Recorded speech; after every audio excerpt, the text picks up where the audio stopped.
오늘 밤 잠자리에 누우실 때 한 가지만 기억해 주십시오.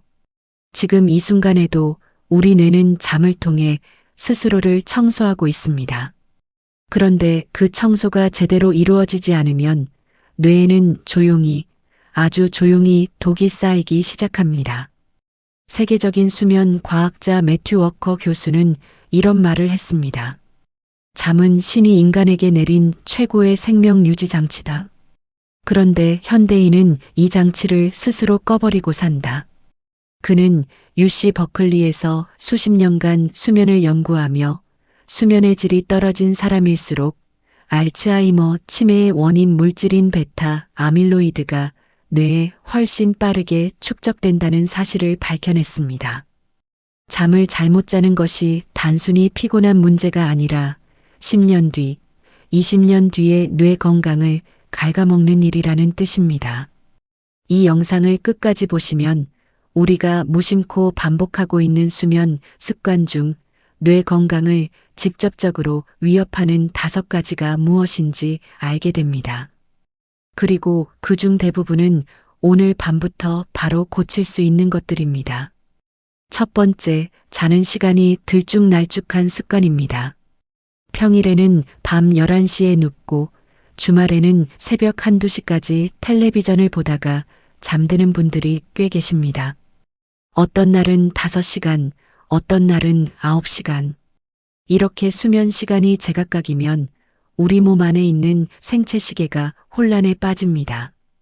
마치 매일 다른 시간대의 나라로 여행을 떠나는 것과 같은 상태가 되는 겁니다. 하버드 의대 연구팀이 2023년에 발표한 논문에 따르면 수면 시간의 불규칙성이 큰 사람은 규칙적으로 자는 사람에 비해 치매 발병 위험이 약 53% 높았습니다. 중요한 건 총 수면 시간이 아니었습니다. 얼마나 오래 자느냐보다 얼마나 같은 시간에 자고 같은 시간에 일어나느냐가 뇌 건강에는 더 결정적이었다는 뜻입니다.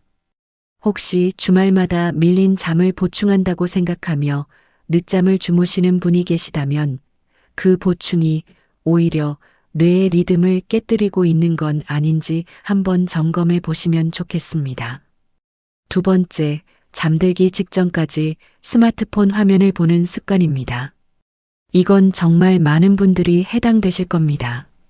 이불 속에 누워서 뉴스를 보거나 유튜브 영상을 틀어놓거나 카카오톡 메시지를 확인하는 일. 너무 자연스러운 일상이 되어버렸죠. 그런데 스마트폰 화면에서 나오는 블루라이트는 우리 뇌에게 아주 강력한 신호를 보냅니다. 아직 낮이야 잠들면 안 되라는 신호입니다.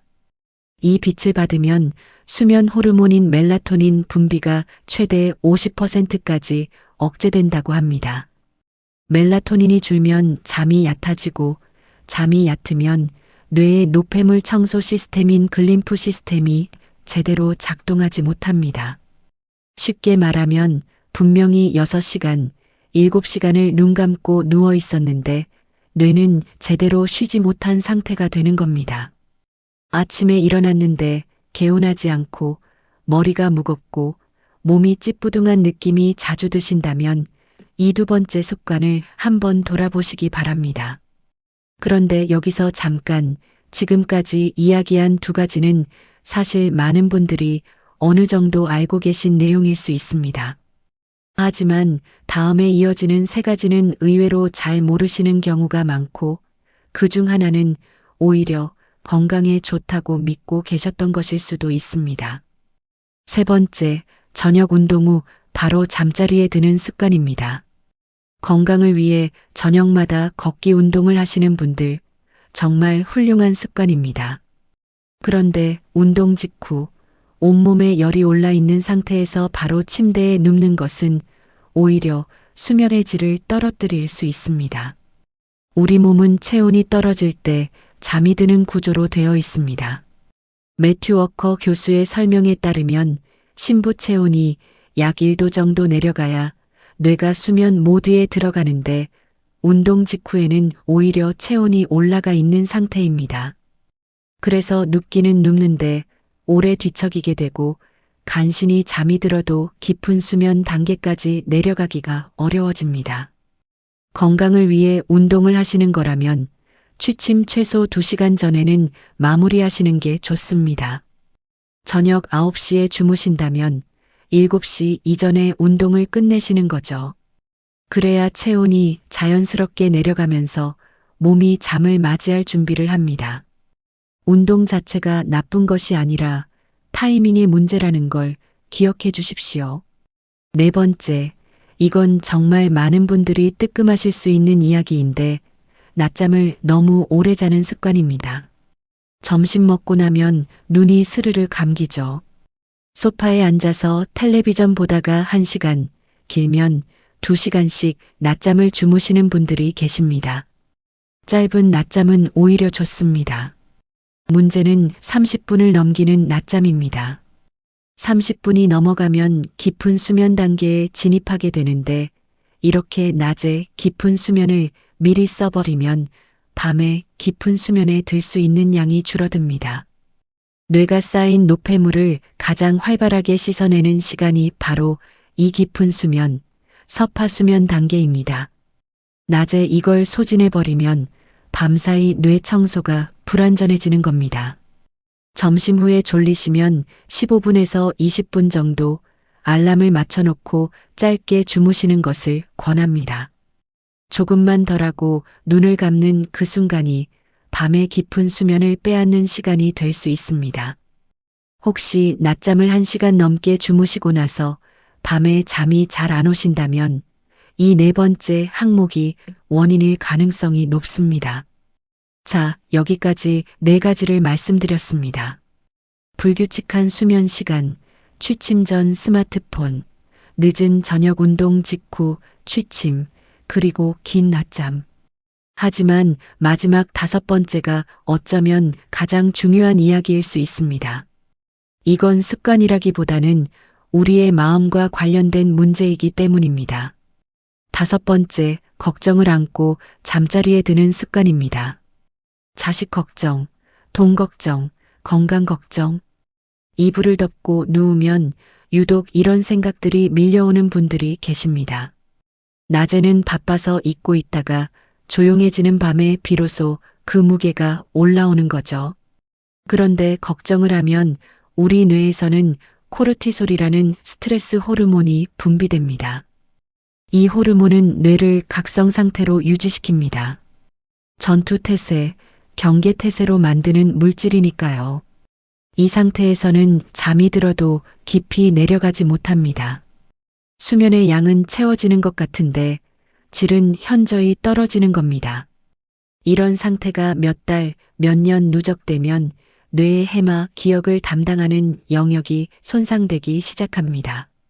실제로 만성 스트레스 상태의 수면이 해마 위축과 관련이 있다는 연구 결과는 여러 차례 보고되어 왔습니다.